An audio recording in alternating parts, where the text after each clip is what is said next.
দর্শক মণ্ডলী আসসালামু আলাইকুম। শুরু করছি ইস্পাহানি মির্জাপুর চা মুক্তবাক। সাথে আছি আমি মাহমুদুর রহমান মান্না। আজকের আলোচনার বিষয় অর্থ বিল 2026। আলোচনার জন্য স্টুডিওতে উপস্থিত আছেন গণফোরামের সভাপতি অ্যাডভোকেট সুব্রত চৌধুরী, আছেন বাংলাদেশের সমাজতান্ত্রিক দল বাসদের সহকারী সাধারণ সম্পাদক রাজিকুজ্জামান রতন এবং আছেন নওগাঁ ৩ আসনের সংসদ সদস্য ফজলে হুদা বাবুল। আপনাদের তিনজনকে স্বাগত জানাচ্ছি। যারা ফজলে হুদা বাবুল, আপনাকে দিয়ে শুরু করি। কালো টাকা বা সাদা করার যে সুযোগ, সেটা বাতিল সহ বেশ কয়েকটা সংশোধনী এনে জাতীয় সংসদে অর্থ বিল 2026 পাশ হলো। পাশাপাশি করমুক্ত আয় সীমা 4 লাখ টাকা করা হলো। প্রস্তাবিত অর্থ বিল থেকে আর কি কি পরিবর্তন হলো? সার্বিকভাবে এবারের অর্থ বিলকে কীভাবে দেখছেন? জি, ধন্যবাদ। সহ-আলোচক সিনিয়র রাজনীতিবিদ অ্যাডভোকেট সুব্রত এবং আমার বড় ভাই রতন ভাই এবং আপনাকে সহ সবাইকে শুভেচ্ছা। অর্থ বিলে মাননীয় প্রধানমন্ত্রী এবারের বাজেটটা এমনভাবে করছেন বা করার নির্দেশনা দিয়েছেন, বা উনি নিজেও অনেকগুলো মিটিং করেছেন উনি এই বাজেট নিয়ে, এবং উনি প্রত্যেকটা আইটেম লাইন বাই লাইন উনি ধরেছেন। তো এই কারণেই এই অর্থ বিলে এসেও যে কয়েকটা কথা আর কি জনমনে উঠেছিল, সেইগুলোকেও উনি অ্যাড্রেস করলেন। শুধু তাই নয়, সবশেষে বিরোধী দল থেকে বলা হলো যে বাইসাইকেলের উপর যেন করটা আরও কমানো হয়। সেটাও উনি বলেছেন যে এটা আপনারা প্রস্তাব দেন, এটাকেও আমরা অ্যাকোমোডেট করার চেষ্টা করব। আপনি দেখবেন যে যত যাই করা হয়েছে সব সাধারণ মানুষের জন্য করার চেষ্টা করা হয়েছে এখানে। তাহলে করটা দেবে কে? এটাও কিন্তু একটা প্রশ্ন আসে যে এত কিছু ছাড় দিচ্ছে। আপনি প্রায় 68টা কাঁচা পণ্যের উপর ছাড় দিয়েছে, মশলার উপর দিয়েছে, নিত্য প্রয়োজনীয় প্রায় 62টা আইটেমের উপর দিয়েছে। তারপর আপনার মেডিসিন আইটেমগুলো, মেডিসিনের র ম্যাটেরিয়ালের উপর দিয়েছে, ইন অল কেসেস। তাহলে আমরা আলোচনা করছিলাম কিছু সংসদ সদস্যরা ব্যক্তিগতভাবে, তাহলে টাকাটা আসছে কোত্থেকে? বাজেটটা এমনভাবে করা হয়েছে যে টাকাটার সংস্থান ওই আপনার এটার নেটওয়ার্ক বাড়ানোর মাধ্যমে করা হচ্ছে। নেটওয়ার্কটা কীরকম দেখুন, আমাদের এখানে যেটা আপনি কালো টাকা সাদার কথা বলেছেন, এটা আসে কোত্থেকে? আসলে এটা তো ব্যাংকিং চ্যানেলে আসে না। আসলে আমি মনে করি যে আসলে কালো টাকা বলে কোনো টাকা নেই। টাকা আসলে যেটাকে কর দেয়া হয় না, যে টাকাটার যেটা শব্দ বলা হয়েছিল, এটা অপ্রদর্শিত আয়। অপ্রদর্শিত আয়, এটা আইনেরই ভাষা, ট্যাক্স আইনেরই ভাষা। তো আমি বলতে চাচ্ছি যে এইটাকে আমি বলবো যে আনট্যাক্সড মানি। তো ওই ট্যাক্সটা দিতে চায় না লোকজন, এই জন্য সেটার সুযোগ খোঁজে। কিন্তু এর আগে যেটা ছিল, এখানে কিন্তু বলা ছিল যে 30% কর দিবে এবং 10% জরিমানা দিবে, দিয়ে ওটা আসবে অর্থনীতিতে। এটা কিন্তু খারাপ ছিল না। কিন্তু মাননীয় প্রধানমন্ত্রী যখন এটাকে অ্যাড্রেস করেছেন, উনি বলেছেন যেহেতু এটা নিয়ে অনেক কথা উঠছে, so we are not going for this, giving the respect to all the concerns. তো উনি এটাকে আর ওই অপশনটাও তুলে দিলেন যে এখানে আর কোনো এই অর্থনীতিতে কোনো অপ্রদর্শিত অর্থ আর আসবে না, যেটা যতই জরিমানা দিক। তাহলে টাকা আসবে কোত্থেকে? দেখুন, আমাদের এখানে অপ্রদর্শিত টাকা আসলে যেখান থেকে আসে, সেগুলো হচ্ছে সব ক্যাশ ট্রানজ্যাকশন থেকে আসে। আপনি যদি একটা শিপিং কোম্পানিতে যান, তারা যখন ডেলিভারি অর্ডার দেয়, একটা ক্যাশ কাউন্টার থাকে। কিন্তু আপনি যদি এই এফএমসিজি ডিস্ট্রিবিউশনে যান, আপনি যখন মালটা ডেলিভারি দিচ্ছেন, ওই রিটেলের পার্সনটা আপনাকে কিন্তু ক্যাশ টাকা দিচ্ছে, আপনি ওই ক্যাশ টাকাটা পাচ্ছেন। তো এই যে কর্পোরেট মানুষগুলো হাতে ক্যাশ আসে কোত্থেকে? যখন আমরা ডিজিটাল পদ্ধতিতে ট্রানজ্যাকশনগুলো আমরা করি না, তখন ওটা আর অর্থনীতিতে আসে না। তো তাতে করে কি হয়, ওই ট্যাক্স ফাঁকির সুযোগটা তৈরি হয়। এই জন্য আমরা মনে করছি যে ট্রানজাকশন করলে আসে না, যে ডিজিটাল পদ্ধতিতে করলে আসে না। না, তখন তো এটা আপনার কাউন্টিং হয়ে গেল। আপনার বিকাশ, উপায়, নগদ কিংবা ব্যাংক, তখন তো এটা তো অর্থনীতিতে চলে আসলো টাকাটা, তখন তো আপনার এটা ইনকাম হিসেবে ট্রিট হবে। এটা তো তখন আর তো আপনার না, কিন্তু এটা যদি ট্যাক্স না দেওয়া টাকা হয়, যেমন ধরেন কেউ যদি আপনাকে বিদেশ থেকে টাকা পাঠাতে চাই এখন, জি, তাহলে আপনার তো এক্সপ্লেইন করতে হবে যে টাকাটা কেন আসলো, এতগুলো টাকা। ওইটা ফ্যামিলি খরচের জন্য আসলে ওটা কিন্তু আনট্যাক্সড, রাদার আপনি ওটার উপর ইনসেন্টিভ পান। কিন্তু আপনি যদি ইনভেস্টমেন্টে নিয়ে আসেন, সেটা তো আপনার সেন্ট্রাল ব্যাংকে রিপোর্টিং হবে। ফ্যামিলি খরচে কত টাকা? আমরা তো বিগ মানি নিয়ে কথা বলছি, আপনি বাজেটের কথা বিগ বলছি। মানি যেটা বলছেন, সেটা লোকাল অর্থনীতিতে বিগ মানি যখনই এটাকে অটোমেশন করা হবে, ডিজিটালাইজ করা হবে, তখন কিন্তু ইকোনমিতে ব্ল্যাক মানির অপশনটা কমে আসবে। আপনি তখন ওই ক্যাশ টাকাটা পাবে কোথায় তারা?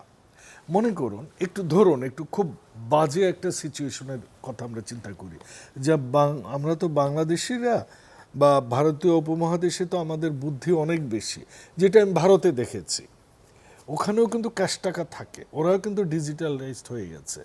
তারপরও মনে করুন আপনার ট্যাক্স কোম্পানিতে, ট্যাক্স এনবিআরে আপনাকে ওখানকার আর কি ওদের যে মনে করুন রিজার্ভ ব্যাংকে বা আপনার ওখানেও কিন্তু চলে ব্রাইব। তো আপনার 10 লাখ টাকা ব্রাইব দিতে হবে ট্যাক্স কমিশনারকে, কই পাবেন? কারণ আপনার তো নাই টাকা। ওইটাও আপনি ক্যাশ নিতে পারবেন, ওইটারও একটা ইনভয়েস রেইজ হয়। ওই মারোয়ারিরা অনেক সময় গোডাউনের মধ্যে ক্যাশ রাখে, ওখানে ট্যাক্স দেওয়া যায় অল্প দামে। সেটা কি একটা কন্ট্রাক্ট রেডি করে ওইটাকে ওদেরকে 2% কন্ট্রাক্ট করে লেবার খরচ দেখায় ক্যাশ টাকা বের করা যায়। কিন্তু এইখানে যেটা মাননীয় অর্থমন্ত্রী যেটা প্রপোজ করেছেন, যে যেমন ল্যান্ডের ক্ষেত্রে, তারপর এনবিআর এর ক্ষেত্রে, এই সব কিছু অটোমেশনে চলে আসতেছে। এনবিআর ইতিমধ্যে কাজ শুরু করেছে। তো যখনই এই অটোমেশনটা শুরু হবে, তখন ট্যাক্সটা কালেকশনের ব্যাপ্তিটা বেড়ে যাবে, এবং যে কারণে আমরা খুচরা ব্যবসায়ীদেরকেও নিচ্ছি। মনে করেন যে একটা বিকাশের এজেন্ট, তার কাছে তো মনে অনেক করছেন cash যে এই থাকে। সিস্টেমে এই যে প্রায় 7 লক্ষ টাকার মতো রেভিনিউ কালেক্ট করতে হবে, পসিবল হবে? হবে, 7 লক্ষ কোটি হবে, টাকার মতো।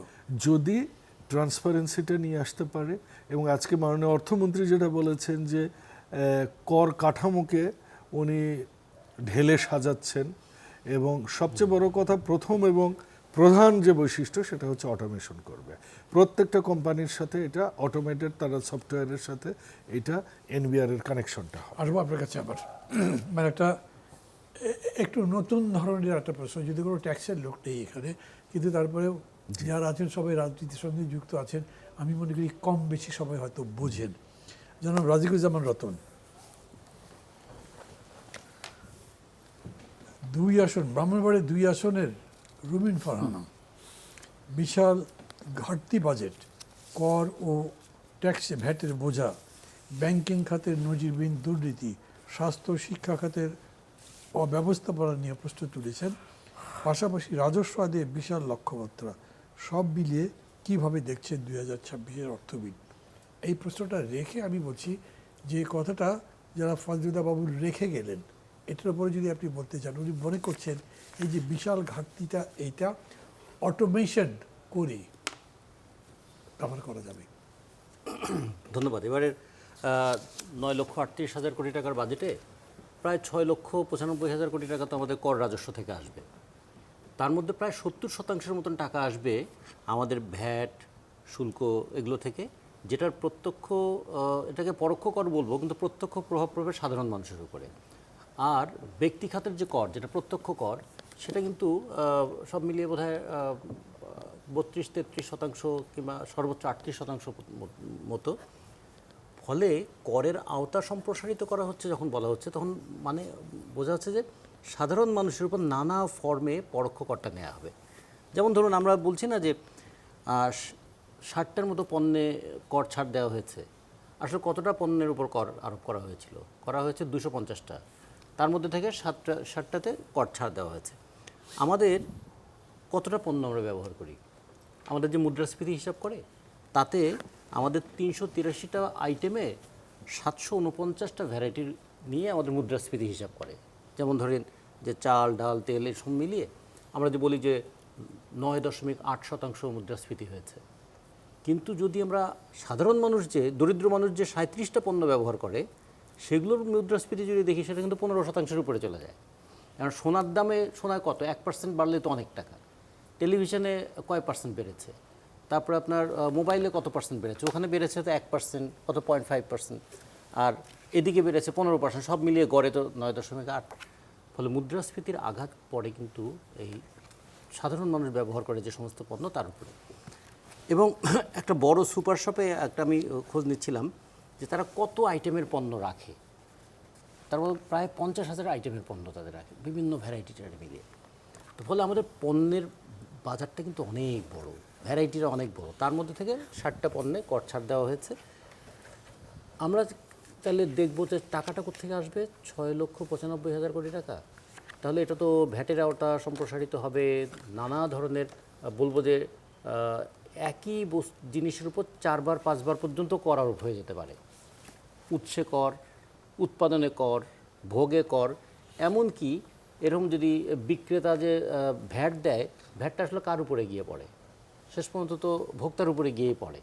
ফলে শেষ পর্যন্ত ওই ভবনের ভিত্তির উপর যেমন পুরো ভবনের ভার, ফলে আমাদের গোটা কর ব্যবস্থাপনার পুরো ভারটা কিন্তু একদম সাধারণ মানুষের উপরে। তো ফলে আমরা দেখব এবারের বাজেটে সাধারণ মানুষই হয়তো বাজেটটার সমস্ত টাকা যোগান দেবেন। বাজেটের ঘাটতি আছে বিপুল পরিমাণ, সেই ঘাটতির টাকাটা কোথেকে আসবে, সেটা ব্যাংক থেকে লোন নেওয়া হবে এবং বিদেশ থেকে লোন নেওয়া হবে। বিদেশ থেকে লোন নেওয়া হবে, তার সুদ শোধ দিতে হবে 1,27,000 কোটি টাকা। তো 1,27,000 সুদ শোধ দেবে, এই টাকাটা কোথেকে আসবে, আবার এইখান থেকে আসবে। আর দেশের ব্যাংক থেকে যে টাকাটা নেবে, এই টাকাটা কার টাকা, বাংলাদেশ ব্যাংকে প্রায় ধরেন বাংলাদেশের সবগুলো ব্যাংক মিলে প্রায় 19 লক্ষ কোটি টাকার আমানত আছে। তো 19 লক্ষ কোটি টাকার আমানতের মধ্যে থেকে তো প্রায় 6.5 লক্ষ কোটি টাকা তো আমাদের ঋণখেলাপি হয়ে আছে, তারা তো টাকা ফেরত দিচ্ছে না। জনগণ যে টাকাটা রেখেছে, কেউ ডিপিএস করে প্রতি মাসে মাসে 500 টাকা রাখে, স্কুল শিক্ষক রাখেন, আমাদের গার্মেন্টস শ্রমিকরা রাখেন, সাধারণ মানুষ রাখেন, বিপদের সঞ্চয় হিসেবে রাখেন, ওইটাই তো ব্যাংক আবার লোন দেয়। সে লোনের মধ্যে দেখা যায় 1/3 টাকা ওটা খেলাপি হয়ে আছে। বাকি যেটা আছে সেখান থেকেও আবার যদি সরকার আবার লোন নেয়, তাহলে যে আমাদের এখানে যে পরবর্তীতে বেসরকারি বিনিয়োগের জন্য যদি ইয়েরা লোন পেতে চান, সেই টাকার টান পড়ে যাবে। তো সব মিলিয়ে আমার যেটা মনে হয় যে বাজেটটা আমাদের বড়, বাজেট আমাদের প্রতি বছরই বড় হচ্ছে। স্বাধীনতার পরে আমরা 786 কোটি টাকার বাজেট দিয়ে শুরু করেছিলাম, এখন আমরা 9,38,000 কোটি টাকার বাজেটে এসেছি। প্রতি বছরই আমাদের বাজেট বাড়ছে, কিন্তু খেয়াল রাখতে হবে বাজেট ব্যবহারের সক্ষমতা কতখানি বাড়ছে।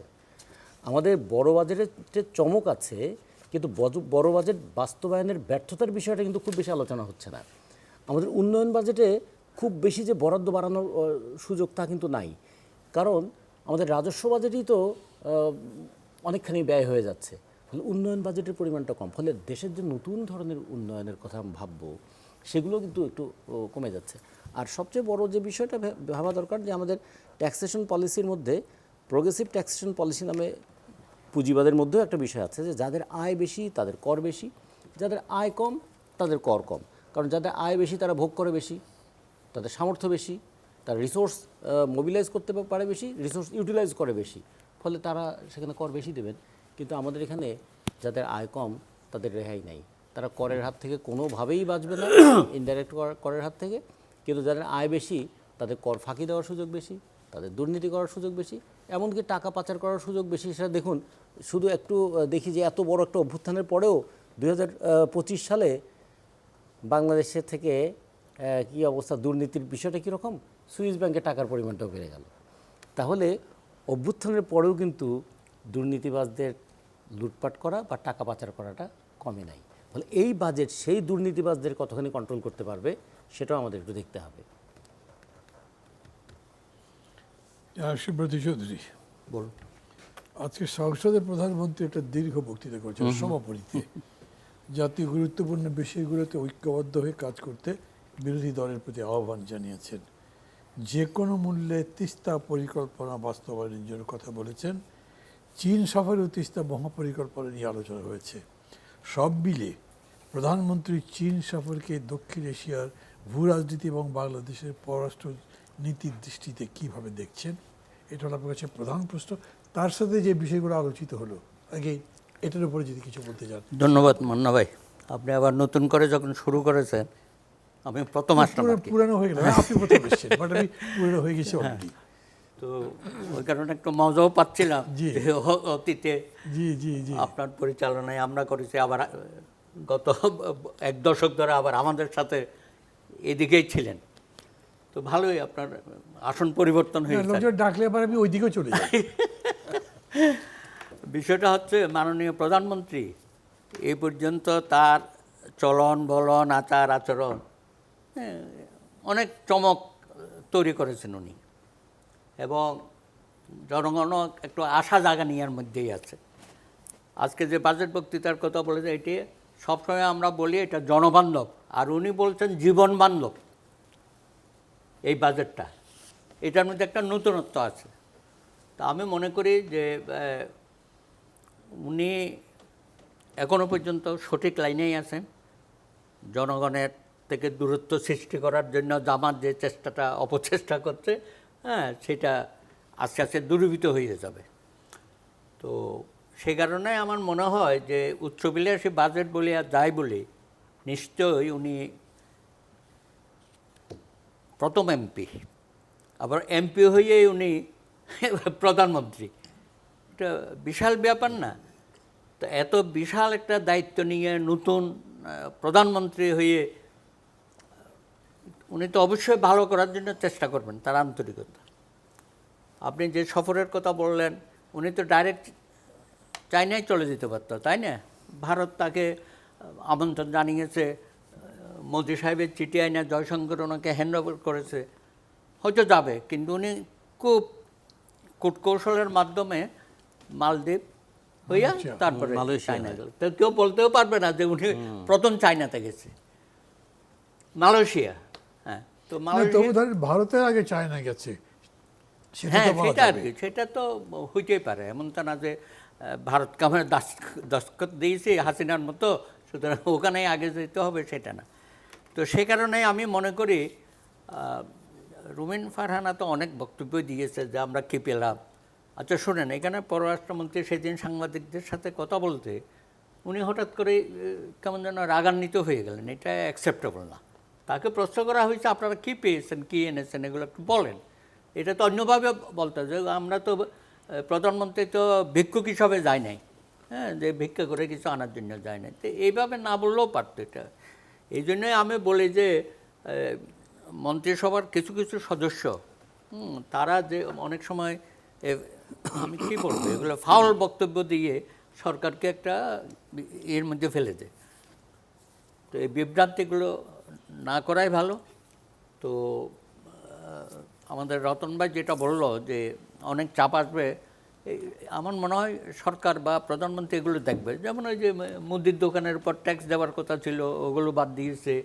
তারপরে টিন দেওয়ার কথা, টিএন, ওই ব্যাংক অ্যাকাউন্ট, এগুলো বাদ দিয়েছে। এগুলো কিন্তু আলোচনায় আসছিল। হ্যাঁ, বিশেষ করে মুদির দোকানের উপর ট্যাক্সের কথা যখন আসছে, ব্যাপকভাবে এটা নেতিবাচক আলোচনা হয়েছে। তো আমি খুবই আশাবাদী আজকে ওনার বক্তৃতা এবং এভাবে ছাড় দেওয়া। তারপরে বিশেষ করে কোনো সরকার তো কখনো এত সাহস করে নাই এই যে কালো টাকা সাদা করার। আমরা কিন্তু সারা জীবন বলে আসছি এগুলো। এই প্রথমবারের মতো এই সরকার বা মাননীয় প্রধানমন্ত্রী তিনি সুস্পষ্ট ভাষায় বলেছে এটা থাকবে না। আমরা আশাবাদী হইতে চাই, জনবান্ধব কর্মসূচিগুলো নেবে। অনেক চ্যালেঞ্জ আছে আমাদের, সেই চ্যালেঞ্জগুলো আমরা সকলে মিলে বর্তমান সরকারের যেগুলো মানে ইতিবাচক পদক্ষেপ, এটার সাথে আমাদের থাকা প্রয়োজন। আমি আগেই বলেছি যে জামাত এগুলো নিয়ে অনেক ধরনের, একদিকে শোনেন ওই যে সেদিন সালাউদ্দিন সাহেব একটা কথা বলেছে যে আমাদের সামনে আছে জামাত আর পেছনে আছে আওয়ামী লীগ। তো আমরা কী করবো? আমরা তো খুব চাপের মধ্যেই আছি। সুতরাং এই চাপটা সরকারকে নিতে হচ্ছে। তো আমরাও চাইব যে কোনো অপশক্তি দেশে হোক বিদেশে বসে হোক, এই সরকারকে যেন তাদের কর্মকাণ্ডের কারণে বিপদগ্রস্ত না হয়, সরকারকে আমরা কিছুটা সময় দিই কাজ করার, প্রয়োজনে আমরা তাদের যদি নেতিবাচক কিছু কাজ থাকে সেটা আমরাও সমালোচনা করব, কিন্তু এই সরকারকে আপাতত ওন করতে হবে। বিরাট চ্যালেঞ্জ অর্থনীতি, যেটা অর্থমন্ত্রী বারবার বলেছে যে একটা ভঙ্গুর অর্থনীতির মধ্যে আমরা দাঁড়িয়ে আছি। হ্যাঁ, এবং অনেক সময় উনি বলেছেন যে আমরা আদৌ কি করতে পারবো, এরকম প্রশ্ন কিন্তু উনি নিজের থেকেও বলেছেন। তো দেখা যাক কি হয়। Thank you. একটা বিরতি নেব দর্শক, একটা বিরতি নিচ্ছি, সাথেই থাকেন।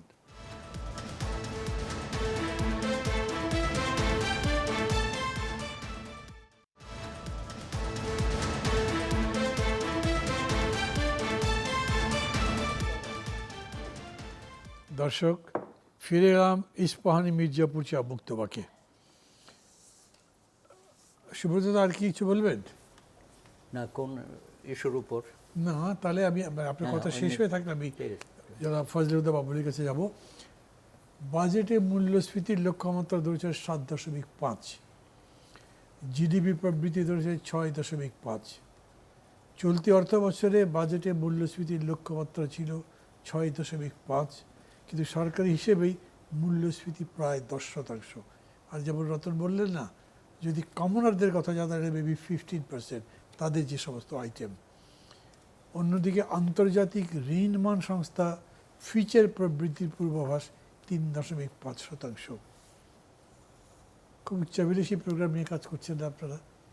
আপনার আগের কথাতেও তাই, যদিও সেটা আর আলোচনার মধ্যে আসলো না। জি, এই বাজেটটা কিন্তু অনেকটা স্বস্তি দিয়েছে জনগণকে, সাধারণ জনগণকে।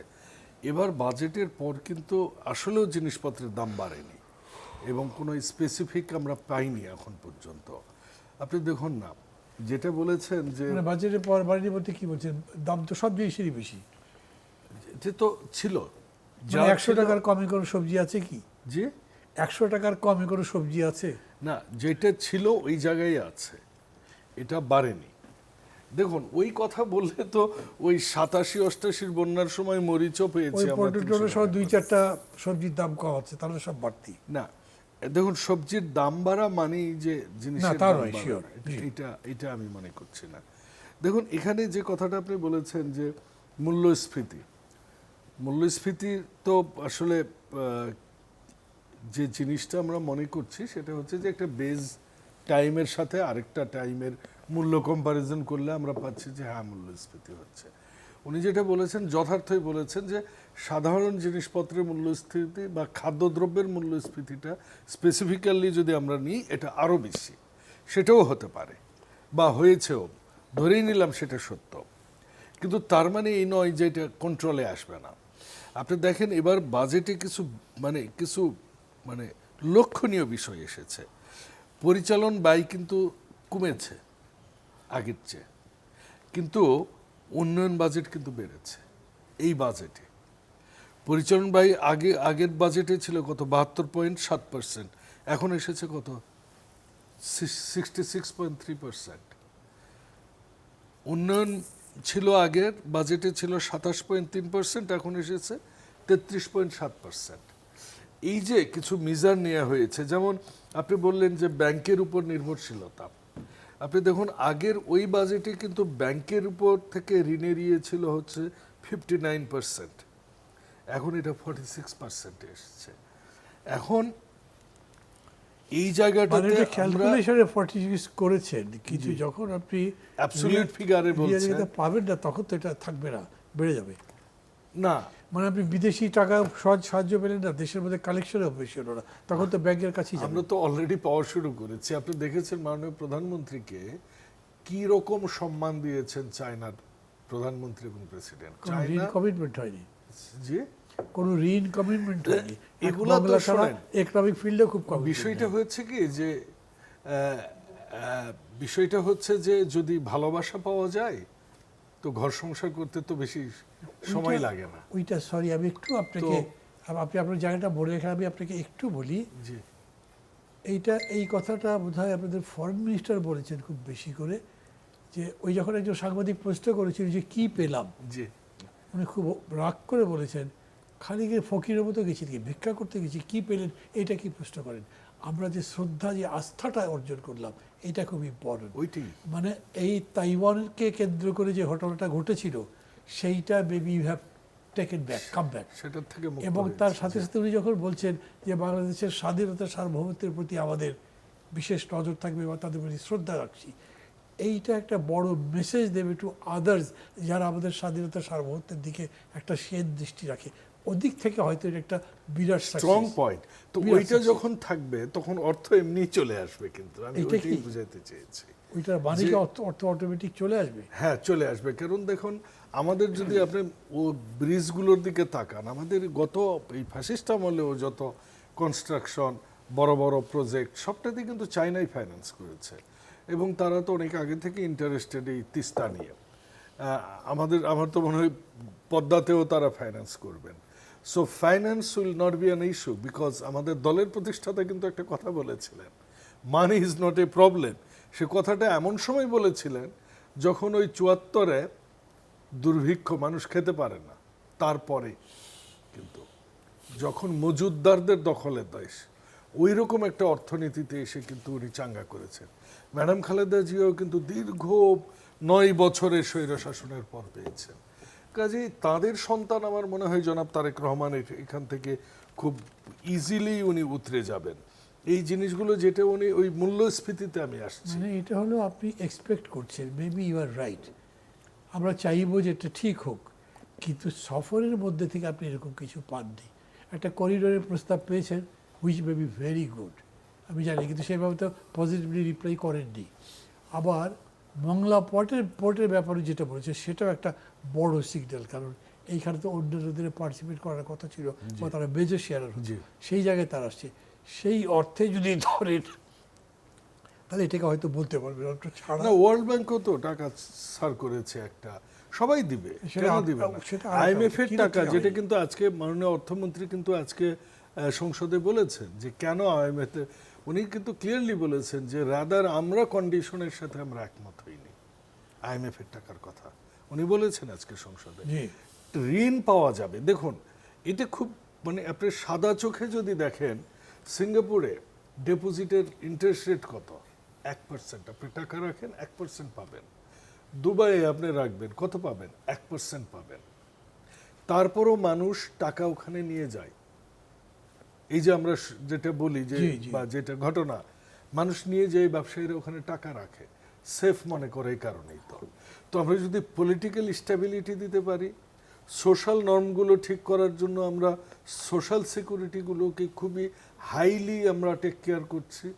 এরপর কি এডুকেশন, তারপর কি বিনিয়োগ। উনি বলছেন, আমরা যেটা প্রপোজ করছি যে 7 দিনের মধ্যে 15 দিনের মধ্যে আপনি সব কিছু পাবেন। সো এই যে মানুষের যখন যে আস্থাগুলো আসবে, দেখুন আপনারা তো সবাই অর্থনীতি জানেন, আপনি অর্থনীতিরই ছাত্র, তো আপনি আরো ভালো জানেন, আমার এখানে তো কমেন্ট করবার কিছু নেই। কিন্তু আলটিমেটলি যখন একজন বিনিয়োগটা কিন্তু শুধু যে বৈদেশিক বিনিয়োগ আসবে সেটা নয়, কারণ আমরা সোশ্যাল সিকিউরিটি মেজারগুলো এমনভাবে নিয়েছি সেখান থেকে আমাদের বিনিয়োগ আসবে, ওইটা আমাদের ইনভেস্টমেন্টটা হবে ইনডাইরেক্টলি। সেটা কিভাবে? সিকিউরিটি থেকে, সোশ্যাল সিকিউরিটি থেকে। Like- ওই যে আমরা নারীকে দিচ্ছি, পুরুষকে টাকা দিচ্ছি না, ফ্যামিলি কার্ডের টাকাটা, ওই নারীটা কিন্তু ইনভেস্ট করবে, ছোটখাটো হলেও ইনভেস্ট করবে, যেমন ওইটাও কিন্তু একটা ইনভেস্টমেন্ট। সে হয়তো 10টা মুরগি কিনবে, একটা ছাগল কিনবে, সে ছোটখাটো ইনভেস্ট করবে। মাসে 2,500 টাকা দিয়ে একটা নারী কিন্তু শুধু বাজার করেই খাবে না। এদেশের নারীরা সব সময় কিন্তু সঞ্চয়ী মেন্টালিটির, ওইটাকে আমরা কাউন্টে নিচ্ছি, এই জন্যই টাকাটা আমরা নারীর কাছে দিচ্ছি। মানে যেন তো- বাবুল আমি বলি, আপনি খুব জি। চমৎকার কথা বলেছেন, কিন্তু এটা একটা principal of universal basic pay যেটা সারা পৃথিবীতে দেয়, এটা এখানে অপারেট করতে পারেই না যে আমি তা বলি না, কিন্তু এই ডিরেকশন বা এই কথা আপনাদের দল বা সরকারের তরফ থেকে আমি এখন পর্যন্ত আর কারো মুখে শুনি নাই। এখন যেটা বলছেন খুবই ছোট ছোট ইনভেস্টমেন্ট, যেটা which comes back to economy again, এরকম করে কেউ কিছু বলে না, এটা বলছে, এটা আমিও আমার, fortunately I was the first speaker on this budget, জি। এবং ফার্স্ট ডে আমি ফার্স্ট স্পিকার ছিলাম। আমাদের মাননীয় প্রধানমন্ত্রী এটা ব্যাখ্যা করেছেন, ওনার কাছ থেকে কনসেপ্ট আমার নেয়া। শুরুতেই উনি যখন ফ্যামিলি কার্ড নিয়ে ব্রিফ করেছেন আমাদের, এবং আপনি যখন বলছেন publicly- সত্যি হতে পারে, সেক্ষেত্রে আমি সরি বলবো, কিন্তু আমি আপনাদের কোনো ক্যাম্পেইন এই জিনিসটা দেখি নাই যে এইটাকে আপনি আবার রিইনভেস্টমেন্টের একটা ইস্যু ধরছেন। হ্যাঁ, এটা তো রিইনভেস্টমেন্টই। আবার দেখুন আমরা ইনভেস্ট করছি কোথায়? খালে, নদীতে। কেন? ইকোনমি। আপনি জিকে প্রকল্প একটা বড় উদাহরণ, যে ওই এলাকাটায় কিভাবে ব্যাপক হারে চেঞ্জ করেছে। আপনার ভেড়ামিরা থেকে যেটা চলে গেছে আপনার যশোর পর্যন্ত, যে এই যে আমাদের আমি আপনার কাছে আবার আসবো, কিন্তু ছোট্ট করে একটা বলে রাখি, এই খাল কাটা ইকোনমির উপরে আপনাদের কোনো সার্ভে আছে, স্টাডি আছে, সেটাও আমি পাইনি। বরঞ্চ রিপোর্ট যেটা দেখছি পারফরমেন্সের, সেই রিপোর্টগুলো কিন্তু অত স্যাটিসফ্যাক্টরি না। It could B a very good project maybe, কিন্তু ধরেন আগে যে খাল কাটা হয়েছে তারই কি কোনো অ্যাসেসমেন্ট হয়েছে, কত টাকা গেছে, তার এক্সট্রা আমরা কি রিটার্ন পেয়েছি, apart from your allegiance to party, সেটা তো একটা কথা। কিন্তু আপনি যদি প্রোগ্রাম ওয়াইজ দেখেন তাহলে আপনাকে কিন্তু হার্ডলি একদম একদম ইকোনমিক্সটা দেখতে হবে, যেটাতে কী বেনিফিট হয়েছে। সেই অর্থে আমি বলছি যে এখনও খাল কাটার ডিটেল কোনো কিছুই আমরা পাইনি। আমি জানি কোনো কোনো পত্রিকা এটার উপর একটা সার্ভে করছে, রিপোর্ট করবে, এগুলো তো হবেই আলটিমেটলি, আজকে হোক কালকে হোক। আমি আবার আসবো আপনার কাছে, যারা রাজিকুল জামান রতন, ওনার কথা তো শুনলে আপনি এটার উপর যদি কিছু বলতে সেটা বলেন। আর আমার যেটা জানার আছে সেটা হচ্ছে যে ধরেন এই যে অর্থমন্ত্রী বক্তৃতা করলেন না, এবং সেখানে খুব বললেন উনি যে অর্থমন্ত্রী আগের গভর্নমেন্ট যে হিউজ অ্যামাউন্টে ঋণ টিন করেছে এবং তার ফলে এটা আমাদের উপর চেপেছে। তো এখন তো মানে এই গভর্নমেন্টও ঋণই নিচ্ছে, তাদের পরিকল্পনার মধ্যেও আছে। আর যদিও যারা বাবুল বলছেন যে না আমরা ওনারা যে প্ল্যান করছে সেটা দিয়ে তারা ফরেন লোনও পাবে, দেশের মধ্যে থেকে ওটা জেনারেট হবে, কিন্তু if that is not so, তার মানে হচ্ছে যে আপনি ঋণের পরিমাণ ব্যাংক আর আদার্স আরও বাড়বে। তো একই যে হয়ে গেল। তো না, এখানে একটু পার্থক্য আছে এরকম যে ঋণের টাকাটা আপনি কিভাবে ব্যবহার করবেন তার উপরে একটা মানে পুঁজির জন্য দুটো জায়গা আছে, নিজে কিছু পুঁজি তৈরি করা অথবা কারো কাছ থেকে পুঁজি গ্রহণ করা। কারো কাছ থেকে পুঁজি গ্রহণ করে তো ঋণ করতেই হয়, সেটা ব্যক্তি পর্যায়ে করে, রাষ্ট্রীয় পর্যায়ে করে, সামাজিক পর্যায়ে করে, নানাভাবে ঋণ করে। এই ঋণের টাকাটা কিভাবে ব্যবহার করছে তার উপর নির্ভর করবে ঋণটা পরিশোধ হবে কতটুকু, এটা আবার অর্থনীতিতে পজিটিভ রোলটা কি প্লে করবে। যদি ঋণের টাকা খেয়ে ফেলা অথবা দেশের বাইরে পাচার করার কাজে ব্যবহৃত হয়ে যায় তাহলে তো মহাবিপদ, যেটা আমরা আগে অনেক সময় দেখেছি। এইবার এই দিকগুলো একটু যদি তারা খেয়াল রাখেন অর্থনীতিতে, কিন্তু খেয়াল রাখতে হবে যে আমরা যে ঋণ নির্ভর অর্থনীতির কথা বলি অনেক সময় এটাকে নেতিবাচক হিসেবে দেখা হয়, কিন্তু মাঝে মাঝে আবার মনে হয় যে সরকার ঋণ করাটা ভালো যদি সরকারের ঋণটা জনগণের কাজে লাগে।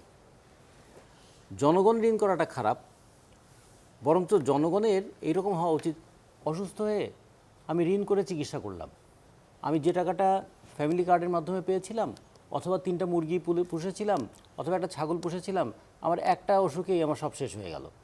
আউট অফ পকেট 73 টাকা যখন খরচ করতে হয় চিকিৎসা খাতে। তো সরকার যদি ঋণ করে চিকিৎসা খাতকে উন্নত করে তাহলে জনগণের কিন্তু ঋণ করার পরিমাণটা কমে যাবে। সরকার যদি ঋণ করে হলেও শিক্ষা ব্যবস্থাটাকে উন্নত করে তাহলে জনগণের কিন্তু তার নিজের টাকা ঋণ করে গরু বিক্রি করে ছেলের মেট্রিক পরীক্ষার ফর্ম ফিল আপ করাতে হবে না। সরকার যদি ঋণ করে আমাদের সড়ক অবকাঠামো তৈরি করে দেয় তাহলে জনগণের কিন্তু চলাচলের খরচটা কমে যাবে। ফলে সরকার ঋণ করে জনগণকে কি দেবে এইটার উপর নির্ভর করবে আসলে ঋণটা কত ভালোভাবে কাজে লাগছে কি লাগছে না। একটা জিনিস খেয়াল করা দরকার যে আপনি একটা কথা বলেছেন যে খাল কাটার বিষয়টা আমাদের কোনো অ্যাসেসমেন্ট হয়েছে কিনা, এই অ্যাসেসমেন্টটা হওয়া দরকার। আগে যে ভলান্টারিলি খাল কাটা হয়েছিল তাতে কিন্তু আসলে অপচয় হয়েছে অনেক বেশি, তাতে ইয়েটা সক্ষমতা বাড়েনি, পানি ধারণের সক্ষমতার বাড়েনি। কারণ ওই একটা মনে হয়েছে এটা পিকনিক পিকনিক পিকনিক ভাব, অথবা নেতাদেরকে কর্মীদেরকে একটা তাদের উপস্থিতি দেখানোর, উপস্থিতি জাহির করার প্রবণতা। ফলে ওইখান থেকে যদি একটা অ্যাসেসমেন্ট হতো আমরা হিসাব করে দেখতে পারতাম যে একটা খাল কেটে কতটুকু পানি ধারণ ক্ষমতা বাড়িয়েছি, কতটুকু মাটি সরানো হয়েছে, তার জন্য ভলান্টিয়ারদেরকে দুপুরবেলার খাবার, একটা গেঞ্জি, একটা ক্যাপ এগুলো দিতে গিয়ে কী খরচ হয়েছে, আর এটা যদি আমি স্ক্যাভেটার দিয়ে করতাম তাহলে আমার কত খরচ হতো। ফলে এগুলো কিন্তু একটু অ্যাসেসমেন্ট হওয়া দরকার যে খাল কাটাটা দরকার পানির ধারণ ক্ষমতা বাড়াবার জন্য, আমাদের পানি ব্যবস্থাপনাটা খুবই দরকার। আমাদের সেই ক্রুক কমিশন থেকে একটা কথা আমাদের মাথার মধ্যে ঢুকে গিয়েছে, সেটা কি বন্যা নিয়ন্ত্রণ করা। আসলে হওয়া উচিত ছিল আমাদের বন্যা ব্যবস্থাপনা করা। আমাদের দেশ তো তৈরিই হয়েছে বন্যা দিয়ে, বন্যাতে পানি এসেছে, আমাদের পানি গড়িয়ে গিয়েছে সমুদ্রে, এই পানি নিয়ে এসছে পলি, ওই পলি আমার জমিকে যেমন উর্বর করেছে, আমার সমুদ্রে আমার ভূমি গঠন করেছে। ফলে আমাদের এই বন্যা বন্ধ করতে গিয়ে শেষে যে আমাদের নদীগুলোকেও মেরে ফেললাম। ভারত 54টা নদীর মধ্যে 51টাতে বাদ দিয়ে পানি কেড়ে নিয়েছে। এটা যেমন একটা অন্যায় করেছে ভারত বাংলাদেশের উপর, এবং অন্যায়টা চালিয়ে গিয়েছে। বাংলাদেশের অভ্যন্তরে নদী দখল, দূষণ, ভরাট এগুলো কি হয় নাই? ফলে পানি ব্যবস্থাপনায় ভারতের কাছে যেমন ন্যায্য হিস্যার প্রশ্নটা আছে, ঠিক তেমনি দেশের অভ্যন্তরে নদী দখল এবং নদী ধ্বংস করার ব্যাপারেও কিন্তু একটা উদ্যোগী ভূমিকা থাকা দরকার। এখন চীনের সহযোগিতা নিয়ে আমরা যখন তিস্তার প্রশ্নটা নিয়ে আসবো, তখন খেয়াল করে দেখুন পরশু দিনের খবর যে তিস্তার পানি বেড়ে যাওয়ার কারণে 44টা জলকপাটে 44টাই বাংলাদেশ খুলে দিয়েছে, কারণ চাপটা রক্ষা করতে পারছে না। এখন এই তিস্তা যখন আমি শুষ্ক মৌসুমে পানি পাই 300-400 কিউসেক, আবার বর্ষার সময় আমি পেয়ে যাই 40-42-45 হাজার কিউসেক। এই যে ভারত যদি তার পানিটা ন্যায্য পানিটাই না দেয়, আমরা বলেছিলাম প্রত্যেকটা নদীর বেঁচে থাকার জন্য অন্তত 25% পানির একটা ব্যবহার লাগে, তারপরে তো পানির হিস্যার একটা ব্যাপার আছে, সেগুলো যদি না হয়, শুধু এখানে একটা ব্যারেজ করে আমি কিন্তু আসলে খুব ভালো কিছু করতে পারবো না, ও যদি পানি নাই দেয়। তো সেই কারণে দুটো জিনিসে লাগবে, নিজের দেশের অভ্যন্তরে পানি ব্যবস্থাপনাটাকে করতে হবে ভালো। ব্যারাজ যখন করা হবে তখন এই যে পানি নাও পেতে পারি সেটা তো হিসাব করেই করা হবে না, তখন মনে হয় কি যে এরকম যে আমরা পানিটা ধরে রাখবো, তো কোন পানিটা ধরে রাখবো? বর্ষা মৌসুমের পানি ধরে রাখবো? তা বর্ষা মৌসুমের পানি যদি ধরে রাখি, তাহলে বর্ষা মৌসুমের পানি যদি আমি এখানে ধরে রাখলাম, তাহলে আমারও তো ভাটিতে তো পানির একটা অভাব দেখা দিবে। তাহলে একই ঘটনা তো। এটা যারা স্টাডি করছেন তারা বলছেন, তবে ওভারঅল রিজার্ভার করা পানি মেনটেন করে রাখা এটার উপরই গবেষণাটা হচ্ছে। হ্যাঁ, কিন্তু এইটা গোটা পৃথিবীতেই খুব ভালো ফল দেয় নাই। এমনকি ভারতেও আজকে দেখুন, তারা কয়েকটা প্রদেশ তো এরকম বলছে যে ফারাক্কার নেতিবাচক প্রভাবটা কি পড়েছে। কত বছর, 61 সাল থেকে, মানে ধরুন 75 সালের থেকে 2026, কত বছর, এই কয়েক বছরের মধ্যে কিন্তু ফারাক্কার নেতিবাচক প্রভাব ভারতের অর্থনীতিতে পড়েছে, ভূপ্রকৃতিতে পড়েছে এবং রাজ্যের কৃষিতে পড়েছে। ফলে আমাদের ওটাও খেয়াল রাখতে হবে যে ব্যারেজ খুব ভালো কোনো সমাধান না। সমাধান হচ্ছে নদীর নাব্যতাটা রক্ষা করা। সমাধান হচ্ছে বাংলাদেশের উজানে 15 গুণ বেশি জায়গায় যে বৃষ্টিপাত হয়, সেই বৃষ্টির পানি কাঁটাতারের বেড়া দিয়ে তো পানি আটকাতে পারবে না, সে নদীর উপর বাদ দিয়ে নদীর পানি আটকাতে পারবে, কিন্তু ওই পানি তো আসবে। সেই পানি বাংলাদেশের ব্যবস্থাপনাটা কী হবে? এবং সেই ক্ষেত্রে এটাকে খেয়াল রাখতে হবে, নদী যতক্ষণ সচল থাকে সেটা জনগণের, নদী দখল হয়ে গেলে হয় ব্যক্তির। এই যে জনগণের নদীকে ব্যক্তিতে পরিণত করে ফেলা হচ্ছে, এবং বাংলাদেশে যদি 1200-র উপরে নদী থেকে থাকে, সেই নদীর মধ্যে কতটা এখন তার নাব্যতা রক্ষা করেছে, কতটা নাব্যতা আমরা রক্ষা করতে পেরেছি, এগুলো একটু আলোচনা করা দরকার। আর ছোট্ট দুটো বিষয় একটু বলি। বাজেটের পরে জিনিসের দাম বাড়েনি, কারণ হলো 28শে মে ছিল ঈদ, জিনিসের দাম বাড়া তো ঈদের আগেই বেড়েছে, আর 1 জুন থেকে তো বাজেট আলোচনা শুরু হয়েছে। ফলে এইটা দিয়ে এখনই বোঝা যাবে না যে বাজেটের প্রভাবটা আমাদের অর্থনীতিতে এবং বাজারে কি পড়বে। আর যেটা আগে বেড়ে গেছে সেটা আসলে উনি এটা হিসাব সরকার পক্ষ তো করবে না, না, এটা আগের আর আরেকটা বিষয় যেটা একটু বলতে চাই, যে আমরা যে চীনের সঙ্গে আমাদের যত আলোচনা হবে তার মধ্যে যতটা আছে অর্থনৈতিক, কিছুটা ভূ রাজনৈতিক এবং কিছুটা সামরিকও বটে। তো সব মিলিয়ে চীনের সঙ্গে এই সম্পর্কটা আমাদের খুবই বিবেচনা করতে হবে, এবং এটা নিয়ে আরও ভালো করে আমাদের ভাবতে হবে। কারণ চীনের আমাদের সবসময় প্রতিশ্রুত ঋণ কিন্তু আমরা পাই না। সবচেয়ে ভালো সম্পর্কের দেশ ছিল এক সময় তো বাংলাদেশের সঙ্গে ভারতের। ভারত কি তার প্রতিশ্রুত ঋণ দিয়েছিল বাংলাদেশকে? দেয়নি তো। ঠিক তেমনি প্রতিশ্রুতি দিলেই সেটা বাস্তবায়ন হবে এমন নাও হতে পারে। সেই জন্য আমাদের প্রতিশ্রুতি খুব ভালো, কিন্তু সবচেয়ে ভালো হচ্ছে যতক্ষণ পর্যন্ত সেটা আমরা হাতে না পাচ্ছি, আর হাতে পেলেও কোথায় ব্যবহার করব। ভারতের সঙ্গে আমাদের কৌশলগত, প্রযুক্তিগত এই সমস্ত সম্পর্কটা খুবই গুরুত্বপূর্ণ। বিশেষ করে ধরুন আমাদের যদি বিদ্যুতের ক্ষেত্রে আমরা দেখি যে সৌরশক্তির ক্ষেত্রে চীনের সাথে আমাদের সৌরশক্তির ক্ষেত্রে যদি আমাদের প্রযুক্তি ট্রান্সফারটা হয়, এটা আমাদের জন্য খুবই যেমন গুরুত্বপূর্ণ বিষয়। আমাদের নিজেদের দেশের অবকাঠামো তৈরি করার ক্ষেত্রে চীনের সহযোগিতাটা যেমন খুব গুরুত্বপূর্ণ বিষয়। ঠিক শুধু চীনের ঋণটা খুব ভালো বিষয় নয়, যেমন আফ্রিকা তার একটা প্রমাণ, শ্রীলঙ্কাও তার একটা প্রমাণ। ফলে এগুলোকে আমাদের বিবেচনা রাখতে হবে। চীন তো ব্যবসা করবে, আমরাও আমাদের প্রয়োজনে বাংলাদেশ ফার্স্ট, এটা যদি নীতি হয়, বাংলাদেশের স্বার্থটাই তো সবার আগে দেখতে হবে। জি, থ্যাংক ইউ সুব্রত দা। না, প্রশ্ন কিছু করছি, সব তো শুনলেন, কিছু বলবেন নাকি বলেন? আমার হাতে বেশি সময় নাই কিন্তু। না, বিষয়টা হচ্ছে এখন এই বাংলাদেশের অর্থনীতি একটা সংকটপূর্ণ অবস্থার মধ্যেই আছে, সরকারও এটা স্বীকার করছে। ইতিমধ্যেই দেখেন টাকা ছাপানো হয়ে গেছে, কিন্তু শীর্ষ পর্যায়ের একজন বলল যে আমরা কোনো টাকা ছাপাই নাই। তো এই যে লুকোচুরি করার তো দরকার নেই, যা হচ্ছে যা ঘটছে সবাই তো সব কিছু জানে, ওপেন। কিন্তু সেখানে যদি এইভাবে কথাবার্তা বলে তাহলে তো বিশ্বাসযোগ্যতাটা কমে যায়। আমি যেটা বলছিলাম, অতিকথনে বিপদ আনতে পারে।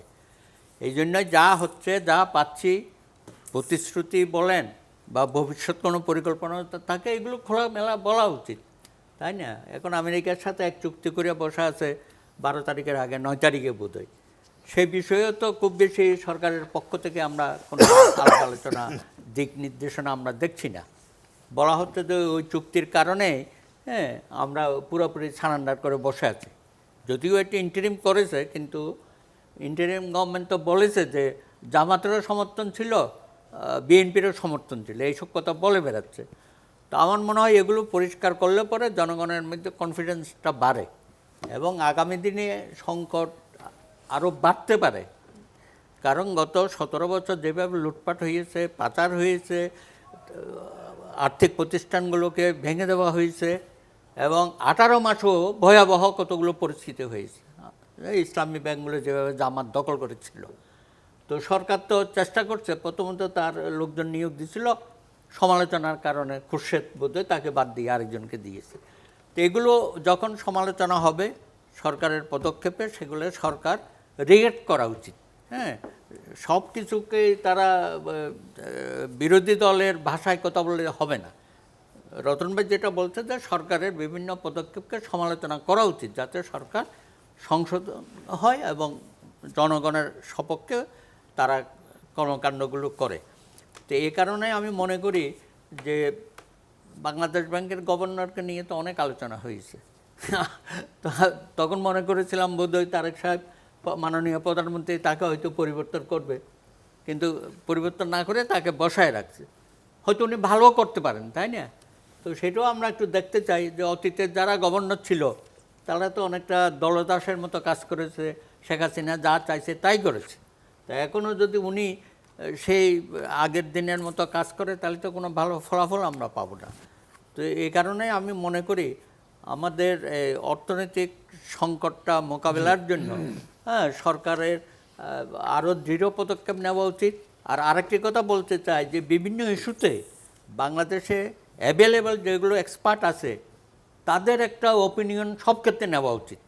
সরকার এককভাবে না করে সবাইকে এটার মধ্যে সম্পৃক্ত করলে পরে তাহলে গণমুখী অনেক কাজ করতে সুবিধা হবে আমাদের এবং ফলাফলও পাবো। Thank you. আবার আসবো আপনার কাছে। এখন আপনাদের তিনজনের কাছে আমি একবার আসবো, 1 মিনিট করে সবাই পাবে, তার বেশি সময় আমার হাতে আর নাই। যারা ফাজলুদা বাবুল, আপনি তো সংসদে ছিলেন, জি, প্রধানমন্ত্রীর বক্তব্য শুনেছেন। মানে এই যে ধরেন চীনের সঙ্গে যা যা হলো, ওদিকে তো আমেরিকা আছে, তাদের সাথে আবার একটা বাণিজ্য চুক্তি আছে, এদিকে ভারত আছে, সব মিলে এটার ভারসাম্য কিভাবে হবে? 1 মিনিট সময়, কিন্তু অনেক লম্বা আলোচনা আমি জানি, কিন্তু 1 মিনিট কথা বলতে হবে। ধন্যবাদ। দেখুন, এটা খুব একটা স্মার্ট গেম খেলেছেন মাননীয় প্রধানমন্ত্রী। আমি গেম বলবো না, সরি, স্মার্ট কূটনীতি দেখিয়েছেন উনি। উনি কিন্তু এখানে আমি যতটুকু শুনেছি, আমি তো অত বড় নেতা নই বা মন্ত্রীও নই, যতটুকু শুনেছি যে ভারতেও উনি বলেছিলেন যে আমরা ভুটান হয়ে যাব, তো ভারত চেয়েছে আমরা যেন সরাসরি যাই। তো কাজে ভারতও কিন্তু ওনাকে দোষ দিতে পারবেন না। আর যে কথা এসেছে যে আমেরিকার সাথে যে চুক্তি, দেখুন একটা রাষ্ট্রপ্রধান সময় কিন্তু চলে যায়, আর ডোনাল্ড ট্রাম্পও কতদিন থাকে সেটিও দেখুন। কাজে এটা উনি ম্যানেজ করতে পারবেন এবং ওনার সেই রকমের মেন্টাল এবং এক্সপেরিয়েন্স এবং সকল ধরনের ওনার মধ্যে ওই গুণাবলীগুলো চলে এসেছে এবং উনি নিজেই সিদ্ধান্ত নিতে পারেন এখন। এমন না যে ওনাকে নির্ভর করতে হয় কোনো একজনের উপর, উনি সবার সাথে আলোচনা করছেন, করে উনি সিদ্ধান্ত নিচ্ছেন। কাজে আমার মনে হয়েছে আন্তর্জাতিক, এবং আমরা যতই সমালোচনা করি খলিল সাহেবের এইটা ওইটা আমেরিকার মধ্যে ঢুকে গেছেন, কিন্তু আমার মনে হয় যে তার মতো একজন এক্সপার্ট আপনার ডিপার্টমেন্টেরই ছাত্র, আপনারা হয়তো Thank you. সমসাময়িক আরে উনি দুইটা ফার্স্ট ফার্স্ট সব জায়গাতেই ফার্স্ট হয়েছেন উনি। Brilliant সো guy, আমরা সেটা হিজ ঠিক এ আছে। ব্রিলিয়েন্ট কিন্তু ডিপ্লোম্যাট, কথাটা আমার মনে বলুন হয় আমরা সেটা। ভালো করব আন্তর্জাতিক, এবং এই ব্যালেন্সিং গুলো যেটা দরকার বাংলাদেশের জন্য সেটা মাননীয় তারেক রহমান যথার্থভাবেই করতে পারবেন আমার মনে হয়। রাজাকুজ্জামান রতন কি বলবেন এর সাথে? মার্কিনের সাথে আমাদের একটা যে বাণিজ্য চুক্তি হয়েছে, ক্ল্যাশ করে নাকি, কোনো ভারসাম্যের সমস্যা করে কিনা? এটা তো একটা মার্কিন স্বার্থের চুক্তি হয়েছে, ফলে আমাদেরকে এখন মার্কিন স্বার্থের সঙ্গেই তাল মিলিয়ে চলতে হবে, তাদের বাঁশির সুরেই নাচতে হবে। ফলে এখন এখানে কি করবেন, আমাদের সঙ্গে মার্কিনেদের কোথায় ব্যালেন্স হবে? 7 লক্ষ টন গম আমাদের আমদানি করতে হবে মার্কিন যুক্তরাষ্ট্র থেকে, আমাদের $1 বিলিয়ন করে তেল আমদানি করতে হবে, আমাদের না চাইলেও আমাদের যুদ্ধ বিমান কিনতে হবে, অথবা মার্কিন যুক্তরাষ্ট্রের সঙ্গে যাদের সম্পর্ক খারাপ তাদের সঙ্গে মানে বাণিজ্য করা যাবে না। এগুলো দিয়ে আমি কি করব? চীনের সাথে এগুলো কিভাবে কি হবে? এখন পরে যেটা হবে, মার্কিন যুক্তরাষ্ট্র এমন একটা দেশ, ওই ট্রাম্প সব কিছুতে ট্রাম্প করে ফেলে, তো এই দেখবেন যে সে কখন যে তার কথা উল্টে ফেলবে। অনেকটা আমরা যে এরশাদ বিরোধী আন্দোলনে, আপনারা তো জানেন, আপনারাও তো ব্যঙ্গ করে বলতেন CMLA মানে হচ্ছে ক্যান্সেল মাই লাস্ট অ্যানাউন্সমেন্ট। কারণ ট্রাম্পের কোন অ্যানাউন্সমেন্ট যে কখন ক্যান্সেল হবে ঠিক নাই, ফলে আমাদের ওই ফাঁকে হয়তো কিছু ব্যবস্থা করে নিতে হবে। আর একটা বিষয় হলো চীন বিশ্ব রাজনীতিতে একটা গুরুত্বপূর্ণ জায়গা হয়েছে, যে চীন এমন জায়গায় তাকে সেখানে পুতিনও আসে, ট্রাম্পও সেখানে আসে। ফলে চীনের সঙ্গে আবার এদিকে ভারতের সঙ্গে চীনের যে সেটা বাণিজ্য নিয়ে হোক, সামরিক নিয়ে হোক, এই অঞ্চলের কর্তৃত্ব নিয়ে হোক, যে টানাপোড়েনটা আছে, সেই ক্ষেত্রে বাংলাদেশ যদি তার একটা ইন্ডিপেন্ডেন্ট রোলটা মেনটেন করতে পারে, যে বাংলাদেশের স্বার্থেই আমি অনেক কিছু করব, তাহলে কয়েকদিন আগে ওই যে থেকে মালয়েশিয়া থেকে ঘুরে আসছেন, তো মালয়েশিয়া যেভাবে মার্কিন অনেকগুলো শর্তকে নাকচ করে দিয়েছে, বাংলাদেশ যদি সেরকম একটু পদক্ষেপ নিতে পারে, তাহলে হয়তো মার্কিন চাপ থেকে কিছুটা মুক্তি পেতে পারে। Thank you advocate Subrata Chowdhury. আপনি বলবেন আপনার কথা সব শুনে, কিন্তু আপনি বলতে বলতে যখন মনে হবে আবার তখন আমি শেষ করে দেবো, এতই সময় কম। না, বিষয়টা হচ্ছে আমরা যেন এই পরাশক্তির দাবাগুটিতে পরিণত না হই। অতীতে আমাদেরকে অনেক কাপ্পারা দিতে হয়েছে, তো আগামী দিনে আমরা একটা নতুন বাংলাদেশের স্বপ্ন আমরা দেখছি অভ্যুত্থানের পরে। তো সেই জায়গাটায় এই আমাদেরকে অনেক বিষয়ে শক্ত অবস্থান নিতে হবে, এবং কারো বিরুদ্ধেও আবার যেন আমরা একটা অবস্থান না নিই, সবার সাথে সমভাবে আমাদের যেন চলার পথটা থাকে। ধন্যবাদ জানাচ্ছি। দর্শক মণ্ডলী, অনুষ্ঠান শেষ করবো, কথা শুনে বুঝতে পারছেন বেশ বড়সড় একটা সফর হয়েছে, তার অনেক সাফল্যের কথা আপনারা অন্যদের মুখে শুনেছেন। আবার একই সাথে একটা বিপদও আছে, ভূ রাজনীতির বিপদ। চীনের সাথে আমেরিকার সমস্যা, ভারতের সাথে আমাদের বা ভারতের সাথে চীনের সমস্যা মিলে যাতে একটা ভারসাম্যের মধ্যে দিয়ে আমরা এগিয়ে যেতে পারি, আমরা সেই কামনা করব। ভালো থাকবে সবাই, খোদা হাফেজ।